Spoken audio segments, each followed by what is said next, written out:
Hi friends, ఎలా ఉన్నారు అందరూ? సో ఈరోజు మా అపార్ట్మెంట్లో వినాయక చవితికి సంబంధించి వినాయక మండపం వేస్తున్నాం. ఇది థర్డ్ టైం మేము మా అపార్ట్మెంట్లో వినాయక చవితి సెలబ్రేట్ చేసుకుంటాం. సో ఈరోజు సండే స్టార్ట్ చేసాం. అవుట్పుట్ ఎలా వస్తుందో కొంచెం సేపు అయ్యాక మీకు చూపిస్తాను. సో డెకరేషన్ ఐటమ్స్ అన్నీ తీసుకోవడానికి నేను ఈరోజు మార్నింగ్ బేగం బజార్ వెళ్ళాను. అక్కడ ప్రతి షాప్లో నాకు కావాల్సిన ఐటమ్స్ అన్నీ సెలెక్ట్ చేసుకున్నా. ఏ ఐటమ్స్ అయితే నేను అనుకుని వెళ్ళానో అవి అయితే దొరకలేదు. సో అక్కడ కొంచెం నచ్చిన ఐటమ్స్ అయితే సెలెక్ట్ చేసుకున్నా. మీరు ఎప్పుడైనా సరే బేగం బజార్ వెళ్తే ఎప్పుడు ఒక్క షాప్లోనే స్టిక్ ఆన్ అవ్వద్దు. ఒక 4-5 షాప్స్ అన్నీ చూసి ఐటమ్స్ సెలెక్ట్ చేసుకోండి. ఎందుకంటే షాప్ టు షాప్ కూడా రేట్ చాలా డిఫరెన్స్ ఉంటుంది. సో వెళ్ళగానే ఒకటే షాప్లో అయితే సెలెక్ట్ చేసుకోవద్దు. Few shops same item few షాప్స్లో కనుక్కోండి రేట్స్. అండ్ మీకు ఎక్కడ రీజనబుల్గా అనిపిస్తే ఆ షాప్లో తీసుకోండి.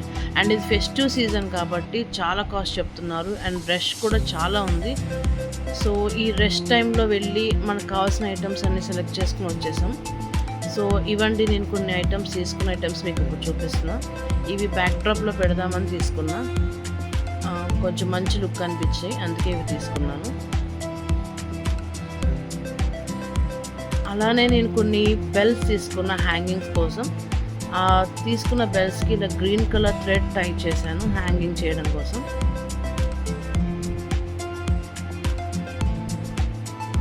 సో అలా నేను 3 ప్యాకెట్స్ బెల్స్ తీసుకున్నా. ఈచ్ ప్యాకెట్లో 25 బెల్స్ ఉంటాయి.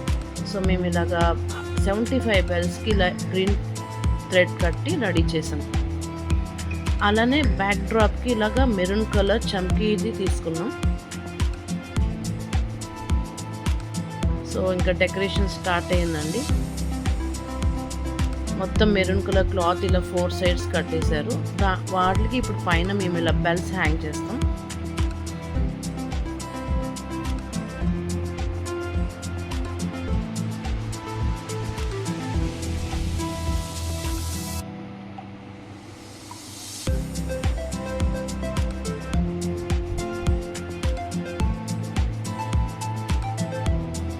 సో ఒక మంచి అవుట్లుక్ తేవడం కోసం మేమందరం ఇలా కష్టపడ్డాం. సో ఇలా అండి బెల్స్ హ్యాంగ్ చేసిన తర్వాత ఇది లుక్ ఒకసారి చూసేయండి.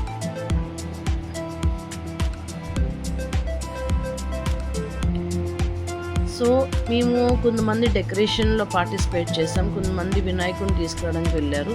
సో వినాయకుడు వస్తున్నాడు కాబట్టి మేము స్టేజ్ అంతా రెడీ చేస్తున్నాము.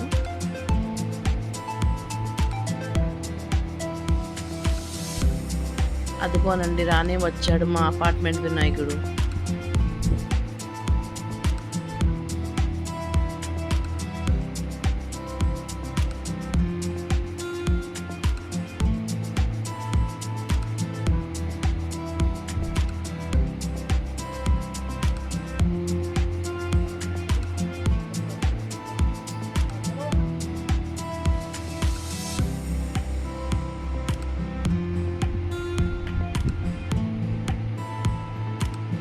సో నేను తీసుకొచ్చిన ఐటమ్స్ అన్నీ సెట్ చేసి ఫైనల్ అవుట్పుట్ ఇలా మీకు చూపిస్తున్నాం. మ్యాక్సిమం నేను రెడీమేడ్ ఐటమ్స్ తీసుకొచ్చాను కాబట్టి డెకరేషన్ కూడా చాలా ఈజీగా అయిపోయింది. ఒక్కసారి మీరు ఈరోజు మేము చేసిన వినాయక మండపం డెకరేషన్ అవుట్లుక్ ఎలా ఉందో చూసేసేయండి. మీకు ఈ వీడియో నచ్చితే, ఈ డెకరేషన్ నచ్చితే నా వీడియోకి ఒక లైక్ చేయండి.